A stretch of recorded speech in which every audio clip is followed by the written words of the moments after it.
Hello friends, welcome to வசந்தம் சமையலறை. இன்னைக்கு வசந்தம் சமையலறையில் என்ன பூசணிக்காய் சாம்பார் எப்படி செய்யறன்றதை பார்க்கலாம். நம்ம விரத தினங்கள்ல அமாவாசை இந்த மாதிரி டேஸில் பூசணிக்காய் சாம்பார் அடிக்கடி செய்வோம். அதை எப்படி செய்யறன்றதை பார்க்கலாம். சூடான கடாயில் ஆயில் விட்டுக்கலாம். அடுத்து சின்ன வெங்காயத்தை கட் பண்ணி வச்சுருக்கோம்.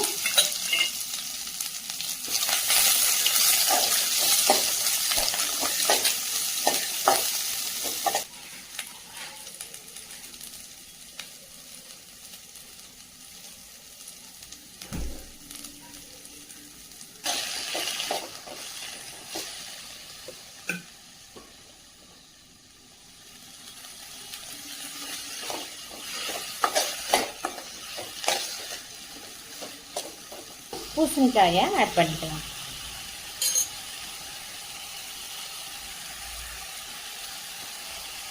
பீஸ் பரங்கிக்காயை கட் பண்ணி சேர்த்துக்கோங்க. நல்லா டேஸ்டாக இருக்கும்.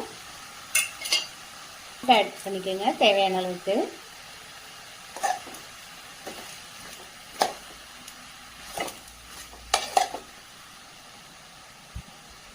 இல்லை 1 டீஸ்பூன் மிளகாய்த்தூள்,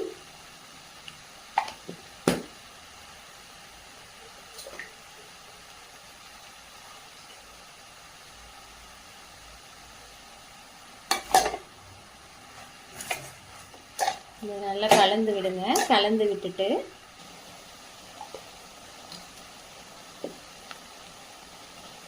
சின்ன நெல்லிக்காய் அளவுக்கு புளியை லேசாக கரைச்சி வச்சுருக்கோம், அதை ஆட் பண்ணிக்கலாம்.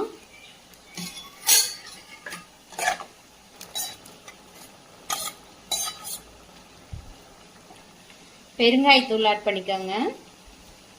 இந்த ஸ்டேஜில் சாம்பார் தூள் ஆட் பண்ணிக்கோங்க. 2 டீஸ்பூன் சாம்பார் தூள்.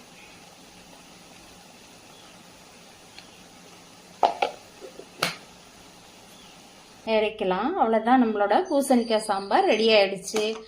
நம்ம முன்னோர்கள்லாம் அந்த காலத்தில் பூசணிக்காய் ஷேர் பண்ணுங்க, சப்ஸ்கிரைப் பண்ணுங்க. தேங்க்யூ.